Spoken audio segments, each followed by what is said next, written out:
बिस्मिल्लाहिर्रहमानिर्रहीम।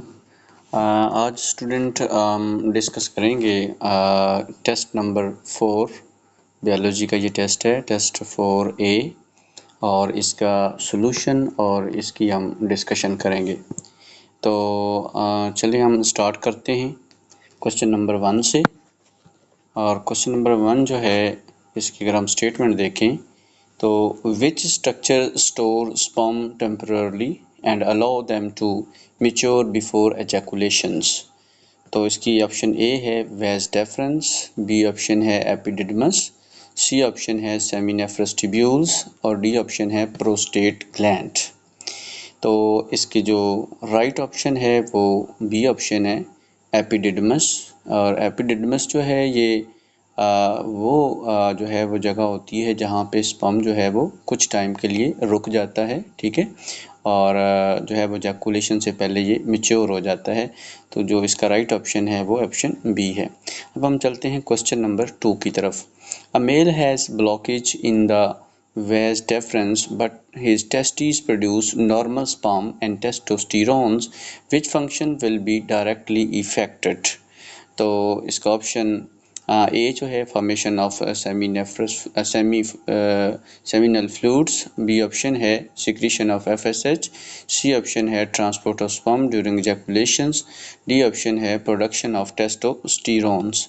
तो इसका जो राइट ऑप्शन है वो सी ऑप्शन है transport of sperm during ejaculations. यानी जो है अगर ब्लॉकेज हो वेज़र डेफरेंस में तो वो किस हिस्से के को इफ़ेक्ट करती है, कौन से फंक्शन को इफ़ेक्ट करेगी, तो वो स्पर्म की जो एजैकुलेशन है उसको जो है ये इफ़ेक्ट करती है। यानी स्पर्म जो है वो प्रॉपर्ली ट्रांसपोर्ट नहीं होगा ड्यूरिंग एजैकुलेशंस। तो सी ऑप्शन जो है वो बिल्कुल राइट ऑप्शन है। अब आते हैं क्वेश्चन नंबर 3 की तरफ। विच part of the male reproductive system is the primary site of sperm productions? तो बच्चों अगर हम इसको देखें तो इसमें जो है मेल रिप्रोडक्टिव सिस्टम जो है इसकी जो प्राइमरी साइट है स्पर्म प्रोडक्शन की वो कौन सी है? तो एपिडिडमस है, प्रोस्टेट ग्लैंड है, सेमिनेफ्रस ट्यूब्यूल्स है और वेजा डेफरेंस है। तो जो है अगर आप देखें तो सेमिनेफ्रस ट्यूब्यूल्स जो होती हैं ये वो जगह होती है जहाँ पे स्पर्म की प्रोडक्शन होती है, क्योंकि सेमिनेफ्रस ट्यूब्यूल्स जो है इसकी जो बेसमेंट मेम्ब्रेन होती है वहाँ पे स्पर्मेटोगोनियम होते हैं उसमें, और फिर वो उनका जो है वो माइटोसिस होता है, फिर प्राइमरी स्पर्मेटोसाइट बनता है, फिर सेकेंडरी स्पर्मेटोसाइट बनता है, फिर स्पर्मेटोइड बनता है और फिर लास्ट पे जाके स्पर्मेटोइड जो होता है जब इनके फ्लैजेला डेवलप कर जाते हैं और जब ये मोटाइल हो जाता है तो फिर ये स्पर्म बन जाता है जो कि सेमिनेफ्रस ट्यूब्यूल्स के ल्यूमन के अंदर हो सकता है। तो जो सही ऑप्शन है वो सी ऑप्शन है। आगे चलते हैं क्वेश्चन नंबर 4 की तरफ। Damage to the seminiferous tubules of the testes would most directly affect which process? तो किस प्रोसेस को जो है ये इफेक्ट करेंगी? तो नंबर 1 इसमें है testosterone secretion, formation of seminal fluid, transport of sperms, spermatogenesis. तो क्वेश्चन नंबर 4 का जो है ये डी ऑप्शन जो है वो राइट ऑप्शन है, मतलब जो है कि ये स्पर्मेटोजेनेसिस जो है ये बिल्कुल सही है। आगे आते हैं क्वेश्चन नंबर 5 की तरफ। Which hormone secreted by the interior pituitary directly stimulate testosterone production in the testis? तो जो है इसमें हम देखेंगे कि ये हमारे पास जो है ए ऑप्शन है LH ICSH, LH luteinizing hormone, ICSH interstitial cell stimulating hormone, और B option follicle stimulating hormone जिसे FSH कहते हैं, सी ऑप्शन ऑक्सीटोसिन और डी ऑप्शन प्रोलैक्टिन। तो इसका ए ऑप्शन जो है जिसको हम LH कहते हैं या ICSH कहते हैं ये बिल्कुल राइट ऑप्शन है। अब आते हैं क्वेश्चन नंबर 6 की तरफ। विच accessory gland secrete an alkaline mucus that lubricates the urethra and helps neutralize trace of acidity before ejaculation? तो इसका जो है ऑप्शन ए है एपिडिडमस, बी ऑप्शन है बल्बोयूरिथ्रल यानी कोपर ग्लैंड्स, सी ऑप्शन है सेमिनल वेसिकल, डी ऑप्शन है प्रोस्टेट ग्लैंड। तो जो इसका राइट ऑप्शन है वो ऑप्शन बी है। बल्बोयूरिथ्रल ग्लैंड जो होते हैं ये न्यूट्रलाइज कर देते हैं एसिडिक इन्वायरमेंट को, तो बिफोर जैकुलेशन जो है। इसी तरीके से नेक्स्ट आगे हम मूव करते हैं। आगे हमारे पास है question number 7। Which structures transport the ovum from the ovary to uterus and is the usual site of the fertilizations? तो ऑप्शन ए है सर्विक्स, ऑप्शन बी है एंडोमेट्रियम, ऑप्शन सी है वेजाइना, ऑप्शन डी है फ्लैपियन tubule जिसको हम oviduct कहते हैं। तो इसका जो राइट ऑप्शन है वो ऑप्शन डी है फ्लैपियन ट्यूब्यूल और ओविडक्ट ये वो जगह होती है जहाँ पे फर्टिलाइजेशन जो है वो हो सकती है। तो आगे हमारे पास है question number 8, fertilisation in human normally occur in the, fertilisation कहाँ पे होती है? यूट्रस में होती है, फ्लैपियन ट्यूब में होती है जिसे ओविडक्ट भी कहते हैं, सर्विक्स में होती है, वजाइना में होती है। तो फर्टिलाइजेशन जो है ये take place in fallopian tube यानी ओविडक्ट। तो इसका जो ऑप्शन बी है वो बच्चों राइट ऑप्शन है। आगे चलते हैं क्वेश्चन नंबर 9 की तरफ। Which layer of the uterus undergoes cyclic thickening and is shed during menstruation if fertilisation does not occur? अगर फर्टिलाइजेशन नहीं होती तो फिर क्या होगा? तो इसमें जो है वो पेरीमीट्रियम की शेडिंग होगी? नहीं। सर्विक्स की शेडिंग होगी? बिल्कुल नहीं। एंडोमेट्रियम की शेडिंग होगी? बिल्कुल सही है। मायोमेट्रियम की शेडिंग होगी? नहीं। मायोमेट्रियम का तो काम ये होता है कि ये मसल की कॉन्ट्रैक्शंस करता है, ठीक है। तो ये जो सही ऑप्शन है वो एंडोमेट्रियम है, यानी कि ये जो होता है ये जो है शेड हो जाता है मेंस्ट्रुएशंस में। Now we move to the question number 10। Next page पे चलते हैं। नेक्स्ट पेज पे हमारा क्वेश्चन नंबर 10 आ गया। तो इसमें जो है स्टूडेंट आप देखेंगे स्टेटमेंट की तरफ चलते हैं। A woman has normal follicular growth but insufficient progesterone secretion after ovulations, which condition is most likely? तो कौन सी कंडीशन जो है वो ज़्यादा इसमें जो है वो हो सकती है? तो फेलियर ऑफ ओवुलेशंस यानी ओवुलेशन का फेल हो जाना, एक्सेसिव एफएसएच सिक्रीशन और failure to maintain the endometrium for implantations, no development of the ovarian follicle. तो ऑप्शन सी जो है जिसमें ये failure to maintain the endometrium for implementations, ये बिल्कुल सही ऑप्शन है। आगे चलते हैं क्वेश्चन नंबर 11 पे। During the proliferative phase of the menstrual cycles which hormone is mainly responsible for rebuilding the endometrium? Endometrium की रिबिल्डिंग कौन करता है या रिपेयरिंग कौन करता है? तो ऑक्सीटोसिन है, एस्ट्रोजन है, प्रोजेस्टेरोन, प्रोलैक्टिन है और प्रोजेस्टेरोन है। तो एस्ट्रोजन जो होता है ये रिबिल्डिंग भी करता है, रिपेयरिंग करता है। तो क्वेश्चन नंबर 11 का जो बी ऑप्शन है ये राइट ऑप्शन है। आगे चलते हैं क्वेश्चन नंबर 12 पे। A healthy women's experience a sudden surge in the luteinizing hormones LH around the middle of her menstrual cycles. What event is most likely to occur immediately after this surge? तो option A है corpus luteum degenerate करता है, ovulations occurs, menstruation begin, endometrium shed. तो इसमें जो है ओवुलेशंस अकर जो है ये इसमें आएगा। ये क्वेश्चन नंबर 12 में जो है बी ऑप्शन राइट ऑप्शन है।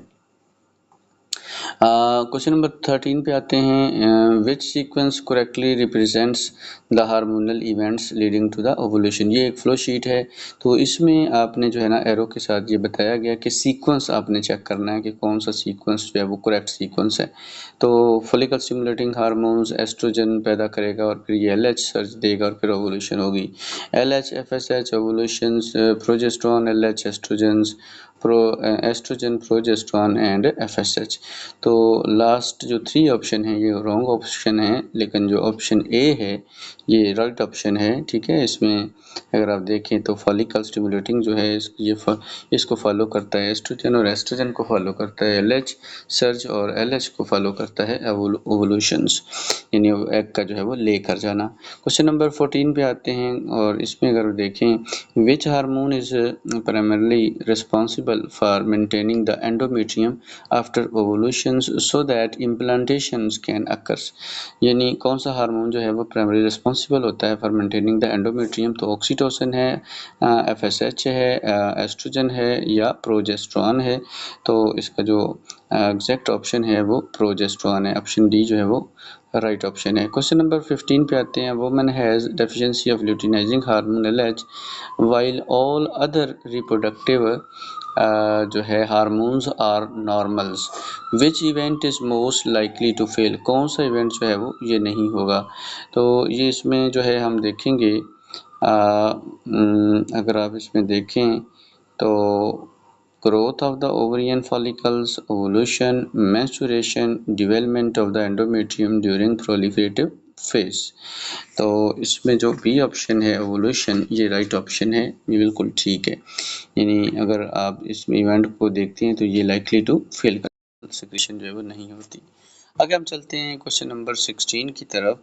तो the corpus luteum degenerate because fertilization does not occur, what is the immediate consequence? क्या होगा? इंक्रीज सिक्रीशन ऑफ प्रोलैक्टिन होगी, evolution occurs again immediately, break down and shedding of the endometrium, rise in progesterone level.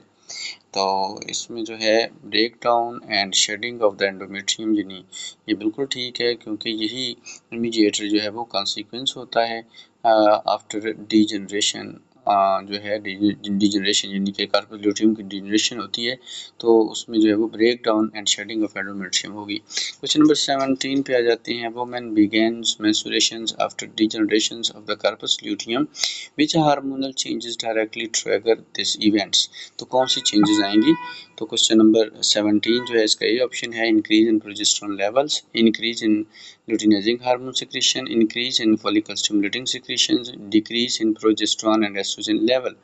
तो इसमें जो है decrease in progesterone and estrogen level जो है ये होगा, ठीक है, जब मेंस्ट्रुएशंस जो है after degeneration of corpus luteum होती है, तो इसमें जो है डिक्रीज हो जाएगा प्रोजेस्टेरॉन और एस्ट्रोजन लेवल। ये ऑप्शन बिल्कुल राइट ऑप्शन है, डी ऑप्शन जो है। क्वेश्चन नंबर 18 की तरफ आ जाते हैं। तो इसमें अगर आप देखें, which hormone secreted by the interior pituitary stimulates the growth and maturation of the ovarian follicles? तो जो फॉलिकल की जब बात आ जाए, ओवरियन फॉलिकल की मैच्योरेशन की बात आ जाती है या उसकी डेवलपमेंट की बात आ जाती है, तो फिर FSH हमारे जहन में आता है। फॉलिकल स्टिमुलेटिंग हार्मोन है, ल्यूटिनाइजिंग हार्मोन है, ऑक्सीटोसिन है, प्रोजेस्टेरॉन है। तो इसका जो राइट ऑप्शन है वो ए ऑप्शन है, follicle stimulating hormone. Question number 19 पे आ जाते हैं। If fertilization occur, degeneration of the corpus luteum is prevented mainly by the secretions of oxytocin, prolactin, human chronic gonadotropin जिसको HCG कहते हैं, फॉलिकल स्टिमुलेटिंग हार्मोन जिसको हम FSH कहते हैं। तो इसका सी ऑप्शन ठीक है, यानी HCG जो होता है ये वो हार्मोन होता है जो ये वो ह्यूमन क्रॉनिक गोनाडोट्रोपिन है जो degeneration of the corpus luteum जो है इसको प्रिवेंट करता है, मेनली बाय सिक्रीशन, इसकी सिक्रीशन की वजह से। तो सी ऑप्शन जो है ये इसका राइट ऑप्शन है। Now we discuss question number 20। Which phase of the menstrual cycle began immediately after ovulations and is characterized by the activity of the corpus luteum? तो इसको जो है हम देखेंगे क्वेश्चन नंबर 20 के जो ऑप्शन है ये नेक्स्ट पेज पे आएंगे और ये आगे पेज हमारे सामने। इसका ये ऑप्शन है ovulatory phase, luteal secretary phase, menstrual phase, follicular और प्रोलिफरेटिव फेज। तो इसका जो अगर हम बात करते हैं ल्यूटियल फेज जो है यानी सेक्रेटरी फेज जो है ये इसका राइट ऑप्शन है। क्वेश्चन नंबर 21 पे आते हैं। Which sexually transmitted disease is caused by the bacterium treponema pallidum? तो एड्स है, साइफिलिस है, गोनेरिया है, जेनिटल हर्प्स है। तो साइफिलिस जो है ये फैलता है ट्रोपोनिमा पलाइडम से, ठीक है, यानी ये एक बैक्टीरियल डिजीज है। अच्छा आगे आते हैं क्वेश्चन नंबर 22 पे। A sexually active individual complains of the painful urinations and a thick yellowish discharge from the urethra, which causative agent is most likely responsible? Half simplex virus है, human जो है immuno deficiency virus है, अनासीरिया gonorrhoea है और Treponema पलाइडम है। तो इसका जो सी ऑप्शन है नासीरिया गोनेरिया, ये एक बैक्टीरिया है जो ये काम करता है, तो ये इसका राइट ऑप्शन है। आगे क्वेश्चन नंबर 23 पे आ जाते हैं। तो 23 जो है इसमें which sexually transmitted disease is caused by a virus and is characterised by the painful fluid filled जो है वो blisters around the genital regions, यानी यहाँ पे ब्लिस्टर्स बन जाते हैं। तो ये कौन सा वायरस ऐसा काम करता है?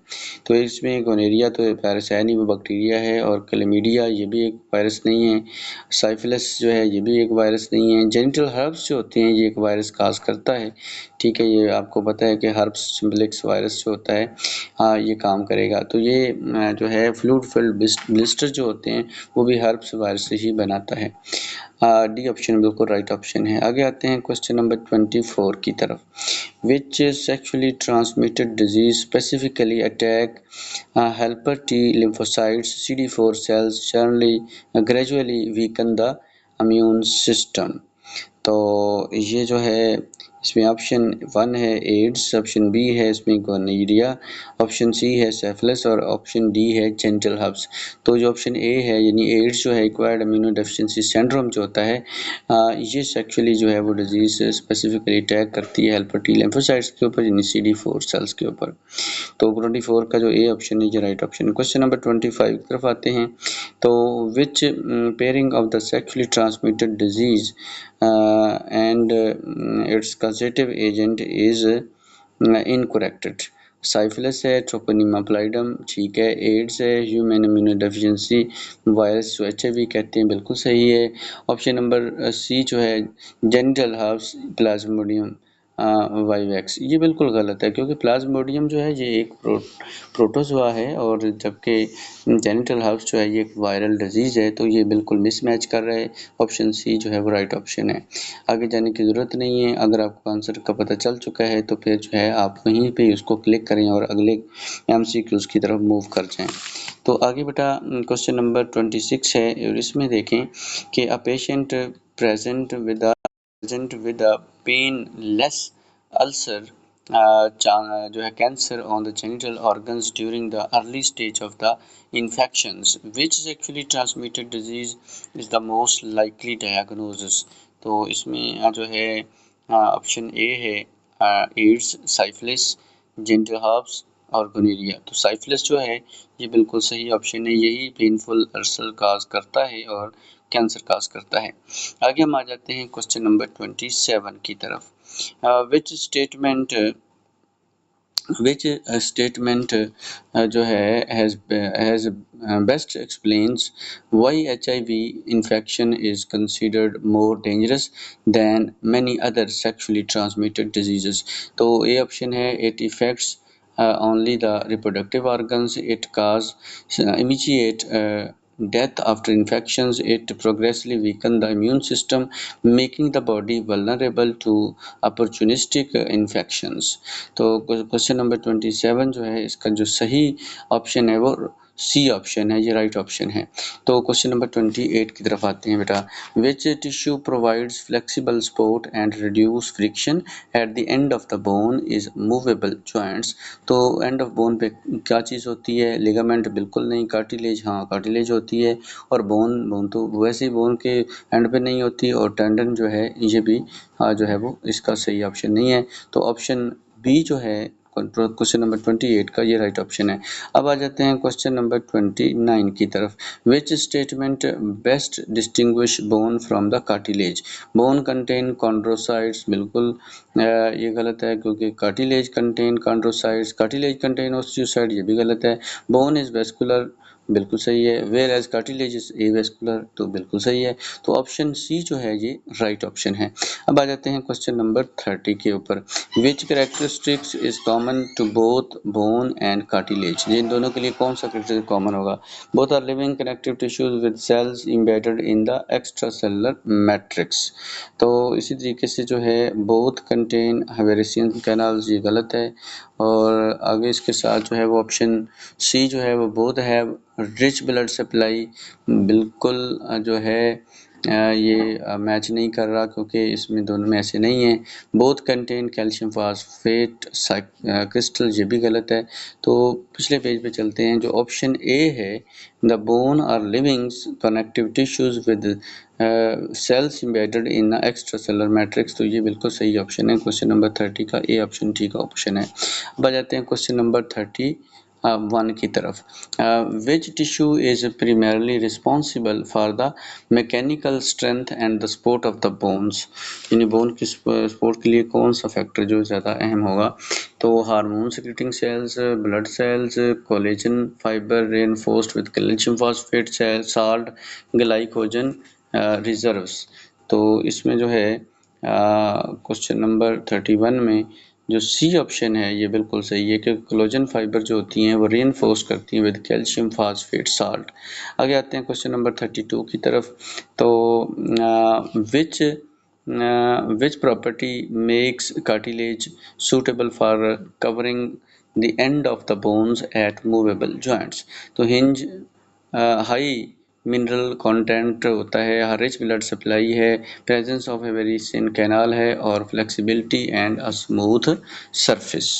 तो 32 जो है इसका जो राइट ऑप्शन है वो डी ऑप्शन है, फ्लेक्सिबिलिटी एंड स्मूथ सरफेस जो है ये बनाती है कार्टिलेज, ठीक है, और ये सूटेबल होती है for covering the end of the bones. तो ये इसके जो है वो अनदर फंक्शंस हैं। क्वेश्चन नंबर 33 की तरफ आ जाते हैं। तो इसमें जो है फ्रैक्चर्ड बोन्स हील करती है rapidly, whereas damage cartilage heal very slowly.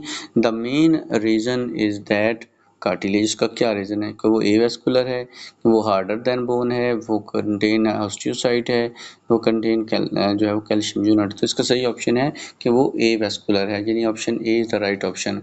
अब आ जाते हैं क्वेश्चन नंबर 34 की तरफ। Which muscle type is striated, यानी कौन सी स्टीरिएटेड स्टेप बनी होती हैं involuntary and maintain intercalated disc. जब इंटरकलेटेड डिस्क की बात आ गई तो सीधी बात आपने जाना है कार्डियक मसल की तरफ। तो इस ऑप्शन की तरफ आते हैं।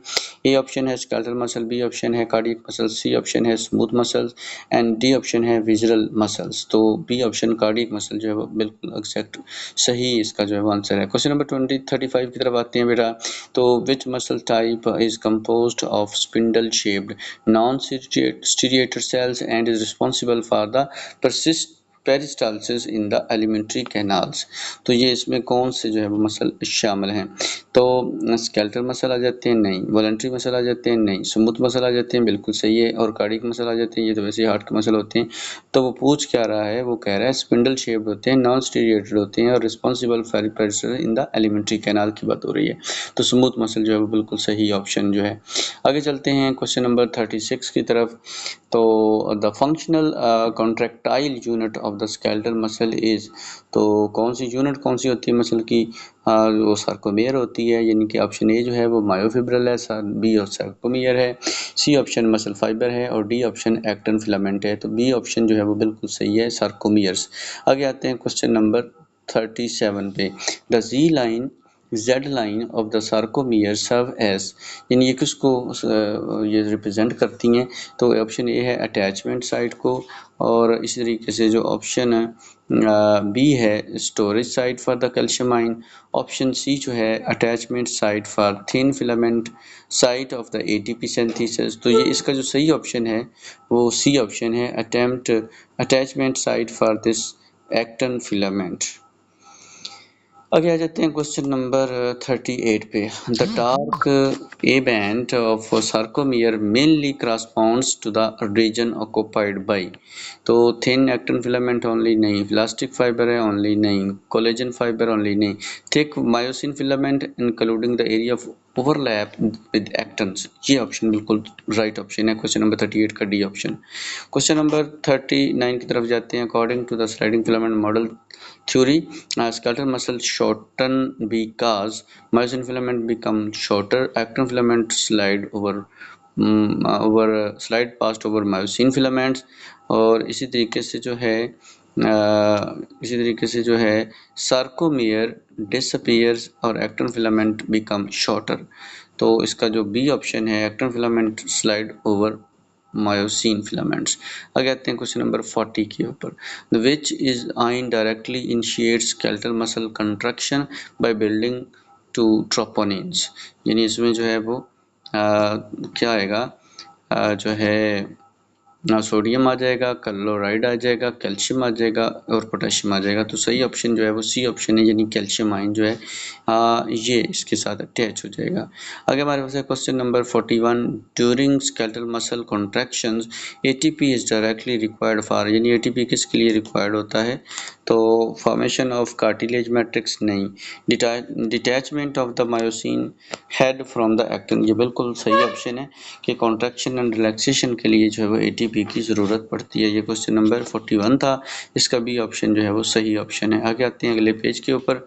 तो ये पेज हमारा जो है मेरा ख्याल में लास्ट पेज होगा, बिल्कुल लास्ट पेज ही है। मैं थोड़ा सा स्क्रीन को बड़ा करता हूँ। तो क्वेश्चन नंबर 42 जो है, a drug blocks the release of calcium ion from the sarcoplasmic reticulum. What will be the immediate effect on the skeletal muscle? तो muscle fibers will contract continuously, ATP synthesis will increase, myosin head will permanently attach to actins, actin and myosin interactions will not occur preventing the contractions। तो इसका जो सही option है वो D option है, actin myosin interaction will not occur preventing the contractions. Question number 43 की तरफ आ जाते हैं। तो which statement remains true during skeletal muscle contractions?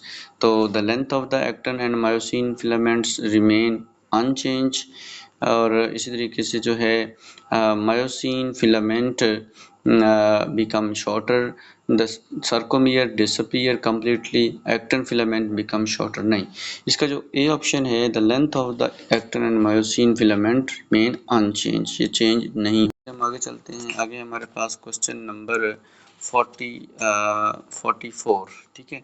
तो 44 जो है इसमें आ जाते हैं, विच type of joint permit movement in almost all direction? तो साफ ज़ाहिर है बॉल एंड सॉकेट ज्वाइंट्स जो होते हैं ये ऑल डायरेक्शन में मूव करते हैं। बाकी पाइवोट जॉइंट भी लिखे हुए हैं, फाइब्रस जॉइंट भी हैं और हिंज जॉइंट्स भी हैं।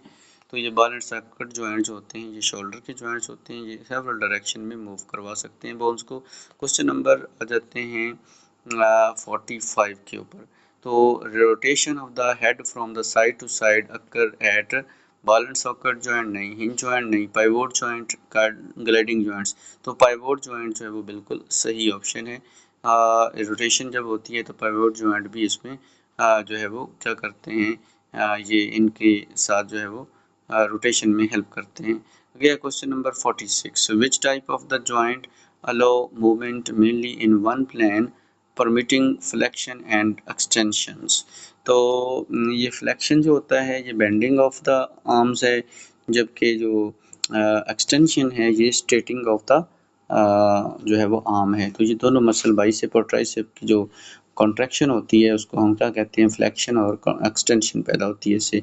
तो बेटा इसका जो सही ऑप्शन है वो आप इसमें देख सकते हैं, फिब्रस जॉइंट्स ऐसा करते हैं, पाइवोट जॉइंट ऐसा करते हैं, और इसी तरीके से ये मेरे तो दोनों ऑप्शन गलत लग रही हैं। तो बॉल एंड सॉकेट जॉइंट्स हो गई, हिंज जॉइंट्स जो हैं वो बिल्कुल राइट ऑप्शन है, यानी कि डी ऑप्शन जो है। आगे चलते हैं क्वेश्चन नंबर 47 की तरफ। तो ligament differ from tendon, tendon से मुख्तलिफ होता है because ligament contact bone to bone, बिल्कुल सही है। मसल टू बोन, मसल नहीं सही। बोन टू कार्टिलेज बिल्कुल गलत। मसल टू बोन ये भी नहीं है। मसल टू बोन जो होता है वो कौन करता है, टेंडन करता है, ठीक है। तो इसका जो ऑप्शन ए ये बिल्कुल सही ऑप्शन है क्वेश्चन नंबर 47 का। आगे आते हैं question number 48, which statement correctly distinguish ligament from tendon? तो ligament connect bones to bone whereas tendon connect muscle to bones, muscle to bone connect करता है। और ligament connect muscle to muscle and whereas tendon connect bone to bone, ligament contact cartilage to cartilage whereas the tendon connect muscle to muscles, ligament contact connect करता है bone to muscles whereas tendon connect करता है bone two cartilage. बेटा इसका जो सही option है, जो ऑप्शन जो है 48 का, वो ए ऑप्शन जो है वो बिल्कुल सही ऑप्शन है। लिगामेंट कनेक्ट करता है bone to bone whereas tendon connect करता है मसल टू बोन। आगे चलते हैं क्वेश्चन नंबर 49 की तरफ। तो विच type of joint is found between the bone of the skull? तो इसमें बॉल एंड सॉकेट है, बिल्कुल नहीं। पाइवोट जॉइंट है, नहीं। फाइब्रस जॉइंट हैं, ये अगर हम इसको देखें तो बिल्कुल सही ऑप्शन है, क्योंकि ये फाइब्रस जॉइंट्स होते हैं जो स्कल में होते हैं और इमूवेबल होते हैं, ये मूव नहीं करते। क्वेश्चन नंबर 50 पे आ जाते हैं। Arthritis is the best defined as softening of the bones due to vitamin D deficiency, degeneration of the skeletal muscles, only inflammation of one or more joints causing pain, swelling and restricted movement, fracture of the bones due to injury. तो इसका जो सही option है वो C option है, inflammation of bones और more joint causing pain, swelling and restricted movement. ठीक है, इसको हम आर्थराइटिस कहते हैं, इसको हम ऐसे डिफाइन करते हैं। तो बेटा ये था हमारा टेस्ट नंबर 4A बायोलॉजी का ये टेस्ट था और ये टेस्ट हो चुका है। मैंने सोचा कि मैं इसकी जो है सॉल्यूशंस और इसकी डिस्कशन जो है वो स्टूडेंट के साथ जो है वो एक वीडियो बना, तो नेक्स्ट टेस्ट के लिए जो है जो अगला टेस्ट आएगा तब फिर मैं दोबारा से जो है वो एक न्यू वीडियो बनाऊंगा। तो आप जो है इसको अच्छे तरीके से देख लें ताकि जो है वो सारी जो क्वेश्चंस हैं इनका जो है अच्छे तरीके से जो है वो इनका हल किया जा सके और इनकी जो है वो आप इसको जो है वो इसकी डिस्कशन जो है वो ज़हन नशीन कर लें। चूँकि ये जो टेस्ट है इसमें जो टेस्ट ए है और 4B है, ये दोनों जो हैं इनको शफलिंग किया गया है। तो इनके जो MCQs हैं वो तकरीबन जो है वो एक जैसे हैं, लेकिन स्टूडेंट जो हैं उनको जो है वो शफल करके दिया गया है। अब इंशाल्लाह हम जो है वो टेस्ट 4B को भी इसी तरह से डिस्कस कर लेंगे। जिन बच्चों का टेस्ट 4B है उसका भी मैं ऐसे ही वीडियो बना दूँगा। बहुत शुक्रिया, जज़ाकल्लाह।